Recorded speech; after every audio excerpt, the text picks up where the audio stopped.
Book 5. Pro and Contra. Chapter 1. The Engagement. Madame Hochlakov was again the first to meet Alyosha. She was flustered. Something important had happened. Katerina Ivanovna's hysterics had ended in a fainting fit, and then a terrible, awful weakness had followed. She lay with her eyes turned up, and was delirious. Now she was in a fever. They had sent for Herzenstube. They had sent for the aunts. The aunts were already here, but Herzenstube had not yet come. They were all sitting in her room, waiting. She was unconscious now, and what if it turned to brain fever? Madame Hochlakov looked gravely alarmed. "This is serious, serious," she added at every word, as though nothing that had happened to her before had been serious. Alyosha listened with distress, and was beginning to describe his adventures, but she interrupted him at the first words. She had not time to listen. She begged him to sit with Lise and wait for her there. "Lise," she whispered almost in his ear, "Lise has greatly surprised me just now, dear Alexei Fyodorovitch. She touched me too, and so my heart forgives her everything. Only fancy, as soon as you had gone, she began to be truly remorseful for having laughed at you today and yesterday, though she was not laughing at you, but only joking. But she was seriously sorry for it, almost ready to cry, so that I was quite surprised. She has never been really sorry for laughing at me, but has only made a joke of it. And, you know, she is laughing at me every minute. But this time she was in earnest. She thinks a great deal of your opinion, Alexei Fyodorovitch, and don't take offence or be wounded by her if you can help it. I am never hard upon her, for she's such a clever little thing. Would you believe it? She said just now that you were a friend of her childhood. The greatest friend of her childhood. Just think of that. Greatest friend. And what about me? She has very strong feelings and memories, and what's more, she uses these phrases, most unexpected words, which come out all of a sudden when you least expect them. She spoke lately about a pine tree, for instance. There used to be a pine tree standing in our garden in her early childhood. Very likely it's standing there still, so there's no need to speak in the past tense. Pine trees are not like people, Alexei Fyodorovitch. They don't change quickly. "Mamma," she said, "I remember this pine tree as in a dream, only she said something so original about it that I can't repeat it. Besides, I've forgotten it. Well, goodbye. I am so worried I feel I shall go out of my mind. Ah, Alexei Fyodorovitch, I've been out of my mind twice in my life. Go to Lise, cheer her up, as you always can so charmingly. Lise," she cried, going to her door, "here I've brought you Alexei Fyodorovitch, whom you insulted so. He is not at all angry, I assure you. On the contrary, he is surprised that you could suppose so. Merci, maman. Come in, Alexei Fyodorovitch." Alyosha went in. Lise looked rather embarrassed, and at once flushed crimson. She was evidently ashamed of something, and, as people always do in such cases, she began immediately talking of other things, as though they were of absorbing interest to her at the moment. "Mamma has just told me all about the 200 roubles, Alexei Fyodorovitch, and you're taking them to that poor officer, and she told me all the awful story of how he had been insulted, and, you know, although Mamma muddles things, she always rushes from one thing to another. I cried when I heard. Well, did you give him the money, and how is that poor man getting on?"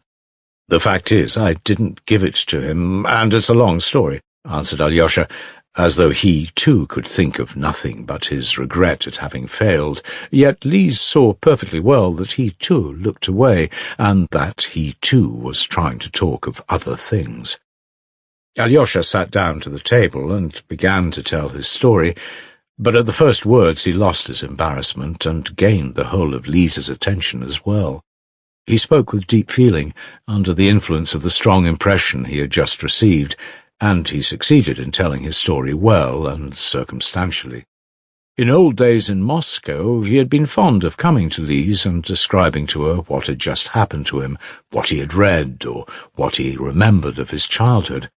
Sometimes they had made daydreams and woven whole romances together, generally cheerful and amusing ones. Now they both felt suddenly transported to the old days in Moscow 2 years before. Lise was extremely touched by his story. Alyosha described Ilyusha with warm feeling. When he finished describing how the luckless man trampled on the money, Lise could not help clasping her hands and crying out, "So you didn't give him the money, so you let him run away! Oh dear, you ought to have run after him!" "No, Lise, it's better I didn't run after him," said Alyosha, getting up from his chair and walking thoughtfully across the room. "How so? How is it better? Now they are without food and their case is hopeless." "Not hopeless, for the 200 roubles will still come to them. He'll take the money tomorrow. Tomorrow he will be sure to take it," said Alyosha, pacing up and down, pondering. "You see, Lise," he went on, stopping suddenly before her, "I made one blunder, but that, even that, is all for the best." "What blunder, and why is it for the best? I'll tell you.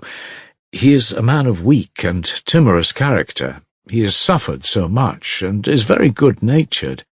I keep wondering why he took offence so suddenly, for I assure you, up to the last minute, he did not know that he was going to trample on the notes. And I think now that there was a great deal to offend him, and it could not have been otherwise in his position. To begin with, he was sore at having been so glad of the money in my presence, and not having concealed it from me. If he had been pleased, but not so much, if he had not shown it, if he had begun affecting scruples and difficulties, as other people do when they take money, he might still endure to take it. But he was too genuinely delighted, and that was mortifying. Ah, Lise, he is a good and truthful man. That's the worst of the whole business. All the while he talked, his voice was so weak, so broken. He talked so fast, so fast. He kept laughing such a laugh, or perhaps he was crying. Yes, I'm sure he was crying. He was so delighted. And he talked about his daughters, and about the situation he could get in another town. And when he had poured out his heart, he felt ashamed of having shown me his inmost soul like that. So he began to hate me at once. He is one of those awfully sensitive, poor people. What had made him feel most ashamed was that he had given in too soon, and accepted me as a friend, you see. At first he almost flew at me and tried to intimidate me, but as soon as he saw the money, he had begun embracing me. He kept touching me with his hands. This must have been how he came to feel it all so humiliating. And then I made that blunder. A very important one. I suddenly said to him that if he had not money enough to move to another town, we would give it to him, and indeed I myself would give him as much as he wanted, out of my own money. That struck him all at once. Why, he thought, did I put myself forward to help him? You know, Lise, it's awfully hard for a man who's been injured when other people look at him as though they were his benefactors. I've heard that. Father Zosima told me so. I don't know how to put it, but I've often seen it myself, and I feel like that myself too. And the worst of it was that, though he did not know, to the very last minute, that he would trample on the notes, he had a kind of presentiment of it, I'm sure of that. That's just what made him so ecstatic, that he had that presentiment. And though it's so dreadful, it's all for the best. In fact, I believe nothing better could have happened. "Why? Why could nothing better have happened?" cried Lise, looking with great surprise at Alyosha. "Because if he had taken the money, in an hour after getting home he would be crying with mortification. That's just what would have happened. And most likely he would have come to me early tomorrow, and perhaps have flung the notes at me and trampled upon them as he did just now. But now he has gone home awfully proud and triumphant, though he knows he has ruined himself. So now nothing could be easier than to make him accept the 200 roubles by tomorrow, for he has already vindicated his honour, tossed away the money and trampled it underfoot. He couldn't know when he did it that I should bring it to him again tomorrow, and yet he is in terrible need of that money. Though he is proud of himself now, yet even today he'll be thinking what a help he has lost. He will think of it more than ever at night, will dream of it, and by tomorrow morning he may be ready to run to me to ask forgiveness. It's just then that I'll appear. Here, you're a proud man, I shall say. You have shown it, but now take the money and forgive us. And then he will take it. Alyosha was carried away with joy as he uttered his last words. And then he will take it. Lise clapped her hands. Ah, that's true. I understand that perfectly now. Ah, Alyosha, how do you know all this? So young, and yet he knows what's in the heart. I should never have worked it out. The great thing now is to persuade him that he is on an equal footing with us, in spite of his taking money from us. Alyosha went on in his excitement, and not only on an equal, but even on a higher footing. On a higher footing is charming, Alexei Fyodorovitch, but go on, go on. You mean there isn't such an expression as on a higher footing? But that doesn't matter, because— Oh, no, of course it doesn't matter. Forgive me, Alyosha, dear. You know, I scarcely respected you till now. That is, I respected you, but on an equal footing. But now I shall begin to respect you on a higher footing. Don't be angry, dear, at my joking, she put in at once, with strong feeling. I am absurd and small, but you— Listen, Alexei Fyodorovitch, isn't there in all our analysis— I mean your analysis— no, better call it ours— aren't we showing contempt for him, for that poor man, in analysing his soul like this, as it were, from above, eh? In deciding so certainly that he will take the money? No, Lise, it's not contempt, Alyosha answered, as though he had prepared himself for the question. I was thinking of that on the way here. How can it be contempt when we are all like him, when we are all just the same as he is? For you know we're just the same, no better. If we are better, we should have been just the same in his place. I don't know about you, Lise, but I consider that I have a sordid soul in many ways, and his soul is not sordid. On the contrary, full of fine feeling. No, Lise, I have no contempt for him. Do you know, Lise, my elder told me once, to care for most people exactly as one would for children, and for some of them as one would for the sick in hospitals. Ah, Alexei Fyodorovitch, dear, let us care for people as we would for the sick. Let us, Lise. I am ready, though I'm not altogether ready in myself. I'm sometimes very impatient, and at other times I don't see things. It's different with you. Ah, I don't believe it. Alexei Fyodorovitch, how happy I am. I'm so glad you say so, Lise. Alexei Fyodorovitch, you are wonderfully good, but you're sometimes sort of formal, and yet you're not a bit formal, really. Go to the door, open it gently, and see whether Mamma is listening, said Lise in a nervous, hurried whisper. Alyosha went, opened the door, and reported that no one was listening. Come here, Alexei Fyodorovitch, Lise went on, flushing redder and redder. Give me your hand. That's right. I have to make a great confession. I didn't write to you yesterday in joke, but in earnest. And she hid her eyes with her hand. It was evident that she was greatly ashamed of the confession. Suddenly she snatched his hand and impulsively kissed it 3 times. Ah, Lise, what a good thing, cried Alyosha joyfully. You know, I was perfectly sure you were in earnest. Sure? Upon my word. She put aside his hand, but did not leave go of it, blushing hotly and laughing a little happy laugh. I kiss his hand, and he says, what a good thing. But her reproach was undeserved. Alyosha, too, was greatly overcome. I should like to please you always, Lise, but don't know how to do it, he muttered, blushing too. Alyosha, dear, you're cold and rude. Do you see? He has chosen me as his wife, and is quite settled about it. He is sure I was in earnest. What a thing to say! Why, that's impertinence, that's what it is. Why, was it wrong of me to feel sure? Alyosha asked, laughing suddenly. Ah, Alyosha, on the contrary, it was delightfully right, cried Lise, looking tenderly and happily at him. Alyosha stood still, holding her hand in his. Suddenly he stooped down and kissed her on her lips.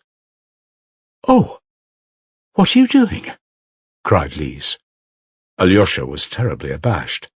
"Oh, forgive me if I shouldn't. Perhaps I'm awfully stupid. You said I was cold, so I kissed you, but I see it was stupid." Lise laughed and hid her face in her hands. "And in that dress!" she ejaculated in the midst of her mirth, but she suddenly ceased laughing and became serious, almost stern. "Alyosha, we must put off kissing. We're not ready for that yet, and we shall have a long time to wait," she ended suddenly. "Tell me rather why you, who are so clever, so intellectual, so observant, choose a little idiot, an invalid like me. Ah, Alyosha, I'm awfully happy, for I don't deserve you a bit." "You do, Lise. I shall be leaving the monastery altogether in a few days. If I go into the world, I must marry, I know that. He told me to marry, too. Whom could I marry better than you? And who would have me except you? I have been thinking it over. In the first place, you've known me from a child, and you've a great many qualities I haven't. You are more light-hearted than I am. Above all, you are more innocent than I am. I have been brought into contact with many, many things already. Ah, you don't know, but I, too, am a Karamazov. What does it matter if you do laugh and make jokes? And at me, too. Go on laughing. I'm so glad you do. You laugh like a little child, but you think like a martyr." "Like a martyr? How?" "Yes, Lise. Your question just now, whether we weren't showing contempt for that poor man by dissecting his soul, that was the question of a sufferer. You see, I don't know how to express it, but anyone who thinks of such questions is capable of suffering. Sitting in your invalid chair, you must have thought over many things already." "Alyosha, give me your hand." "Why are you taking it away?" murmured Lise in a failing voice, weak with happiness. "Listen, Alyosha. What will you wear when you come out of the monastery? What sort of suit? Don't laugh, don't be angry, it's very, very important to me." "I haven't thought about the suit, Lise, but I'll wear whatever you like." "I should like you to have a dark blue velvet coat, a white piqué waistcoat, and a soft grey felt hat. Tell me, did you believe that I didn't care for you when I said I didn't mean what I wrote?" "No, I didn't believe it." "Oh, you insupportable person, you're incorrigible. You see, I knew that you seemed to care for me, but I pretended to believe that you didn't care for me to make it easier for you." "That makes it worse and better than all. Alyosha, I'm awfully fond of you. Just before you came this morning, I tried my fortune. I decided I would ask you for my letter, and if you brought it out calmly and gave it to me, as might have been expected from you, it would mean that you did not love me at all, that you felt nothing, and were simply a stupid boy, good for nothing, and that I am ruined. But you left the letter at home, and that cheered me. You left it behind on purpose, so as not to give it back, because you knew I would ask for it. That was it, wasn't it?" "Ah, Lise, it was not so a bit. The letter is with me now, and it was this morning, in this pocket. Here it is." Alyosha pulled the letter out, laughing, and showed it her at a distance. "But I'm not going to give it to you. Look at it from here." "Why, then, you told a lie? You, a monk, told a lie?" "I told a lie, if you like." Alyosha laughed, too. "I told a lie so as not to give you back the letter. It's very precious to me," he added suddenly with strong feeling, and again he flushed. "It always will be, and I won't give it up to anyone." Lise looked at him joyfully. "Alyosha," she murmured again, "look at the door. Isn't Mamma listening? Very well, Lise, I'll look. But wouldn't it be better not to look? Why suspect your mother of such meanness? What meanness? As for her spying on her daughter, it's her right, it's not meanness, cried Lise, firing up. You may be sure, Alexey Fyodorovitch, that when I am a mother, if I have a daughter like myself, I shall certainly spy on her. Really, Lise? That's not right. Oh, my goodness! What has meanness to do with it? If she were listening to some ordinary, worldly conversation, it would be meanness, but when her own daughter is shut up with a young man— Listen, Alyosha, do you know, I shall spy upon you as soon as we are married, and let me tell you, I shall open all your letters and read them, so you may as well be prepared. Yes, of course, if so, muttered Alyosha. Only it's not right. Ah, how contemptuous. Alyosha, dear, we won't quarrel the very first day. I'd better tell you the whole truth. Of course it's very wrong to spy on people, and of course I'm not right, and you are, only I shall spy on you all the same. Do then. You won't find out anything, laughed Alyosha. And, Alyosha, will you give in to me? We must decide that, too. I shall be delighted to, Lise, and certain to, only not in the most important things. Even if you don't agree with me, I shall do my duty in the most important things. That's right. But let me tell you, I am ready to give in to you, not only in the most important matters, but in everything. And I'm ready to vow to do so now, in everything, and for all my life, cried Lise fervently, and I'll do it gladly, gladly. What's more, I'll swear never to spy on you, never once, never to read one of your letters, for you are right and I am not. And though I shall be awfully tempted to spy, I know that I won't do it, since you consider it dishonourable. You are my conscience now. Listen, Alexey Fyodorovitch, why have you been so sad lately, both yesterday and today? I know you have a lot of anxiety and trouble, but I see you have some special grief besides, some secret one, perhaps. Yes, Lise, I have a secret one, too, answered Alyosha mournfully. I see you love me, since you guessed that. What grief? What about? Can you tell me? Asked Lise with timid entreaty. I'll tell you later, Lise. Afterwards, said Alyosha, confused. Now you wouldn't understand it, perhaps, and perhaps I couldn't explain it. I know your brothers and your father are worrying you, too. Yes, my brothers, too, murmured Alyosha, pondering. I don't like your brother Ivan, Alyosha, said Lise suddenly. He noticed this remark with some surprise, but did not answer it. My brothers are destroying themselves, he went on. My father, too. And they're destroying others with them. It's the primitive force of the Karamazovs, as Father Pacey said the other day. A crude, unbridled, earthly force. Does the Spirit of God move above that force?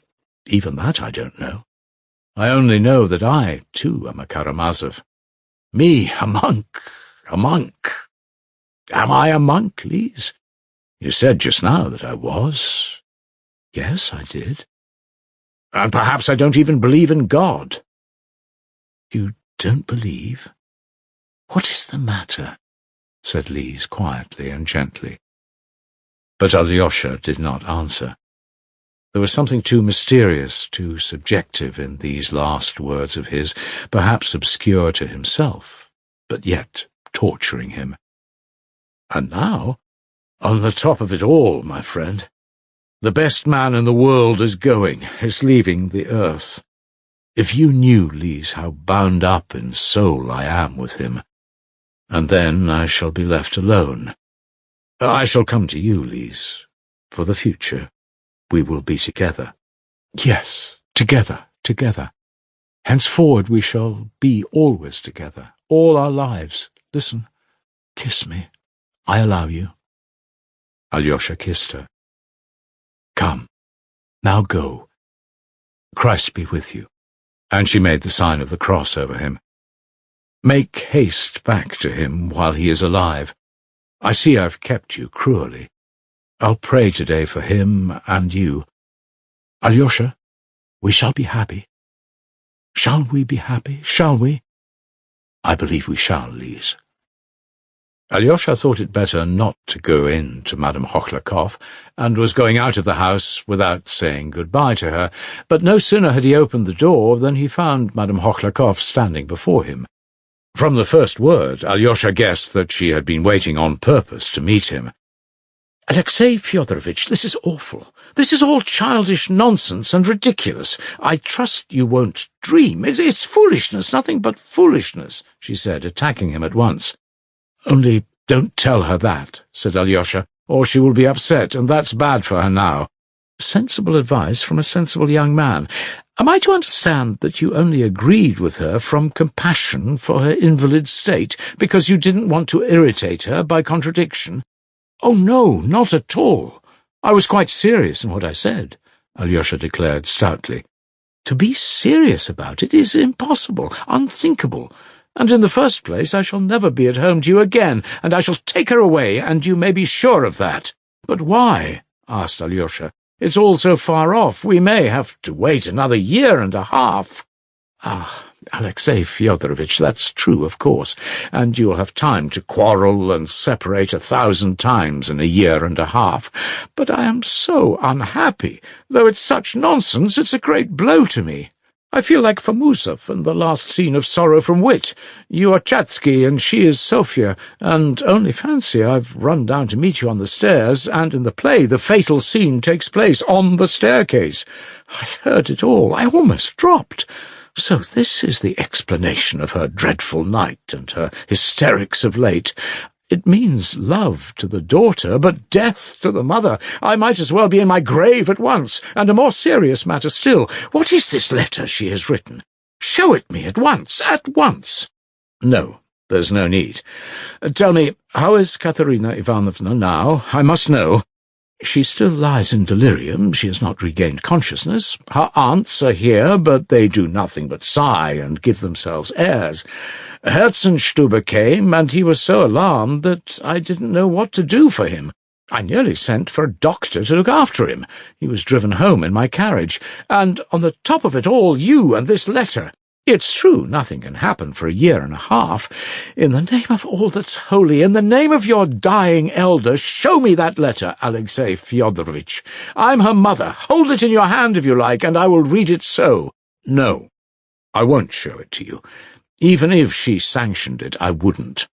I'm coming tomorrow, and if you like we can talk over many things. But now goodbye." And Alyosha ran downstairs and into the street.